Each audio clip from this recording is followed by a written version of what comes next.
Ever wonder about the ancient kingdom that stood toe-to-toe with the mighty Roman Republic? A kingdom forged in the sun-scorched landscapes of North Africa, commanded by brilliant kings, and famed for its legendary horsemen? Today, we're journeying back in time to uncover the incredible story of Numidia, the great Berber kingdom that challenged Rome itself. Imagine a vast territory stretching across what is now modern-day Algeria and parts of Tunisia. This was Numidia.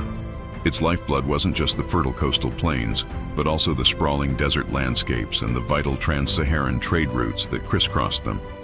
For centuries, caravans laden with gold, ivory, salt, and exotic goods traveled these paths, making Numidia a crucial hub of commerce and culture, connecting the Mediterranean world with the heart of Africa.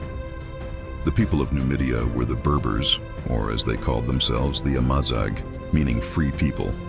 They were a proud, resilient people with a rich and distinct culture, their own languages, and a deep connection to their land. Their society was structured around tribes and clans, led by powerful chieftains who would eventually be united under strong kings.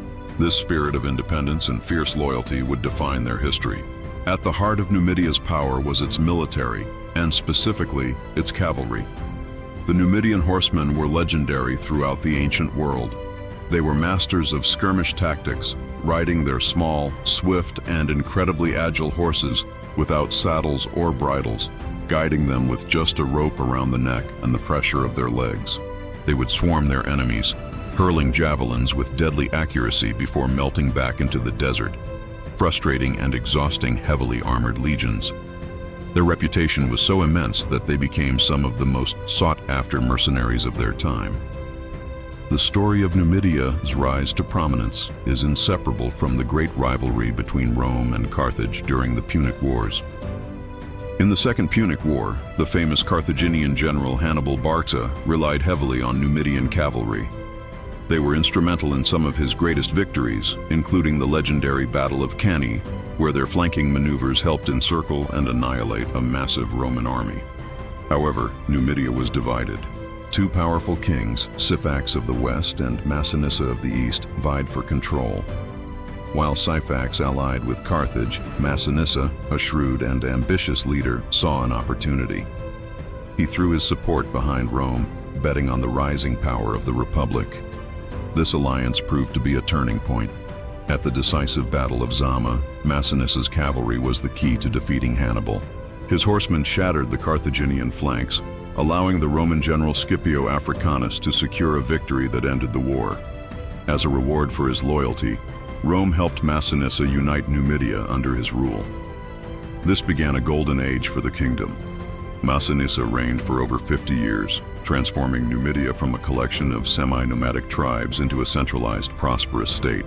He encouraged his people to settle down and practice agriculture, founding new towns and turning vast territories into productive farmland.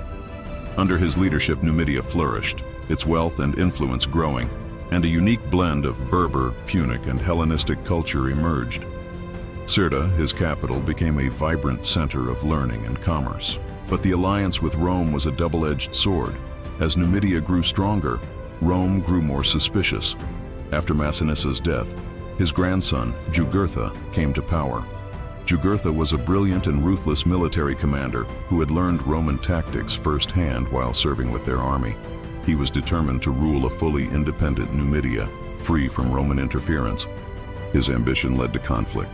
Through bribery, assassinations, and open warfare, Jugurtha defied Rome's attempts to control Numidian affairs. For years, he outmaneuvered Roman generals, using his mastery of guerrilla warfare and the difficult terrain to his advantage. The Jugurthian War became a frustrating and costly affair for Rome, exposing corruption within its own Senate and highlighting the challenge of subduing a determined Berber king. Ultimately, however, Jugurtha was not defeated in battle, but betrayed. The Romans convinced his own father-in-law, King Bocchus of neighboring Mauritania, to hand him over.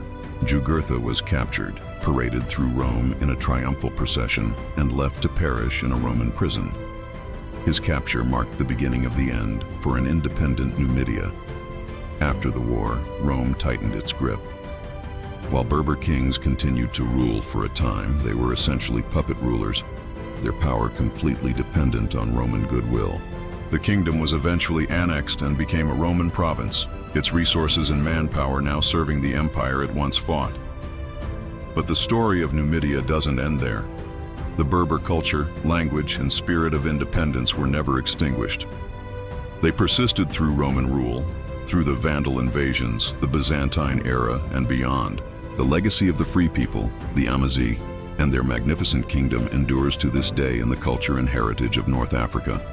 Numidia reminds us that even in the shadow of the world's greatest empires, smaller kingdoms can rise, shape history, and leave behind a legacy of courage, ingenuity, and an unbreakable will to be free.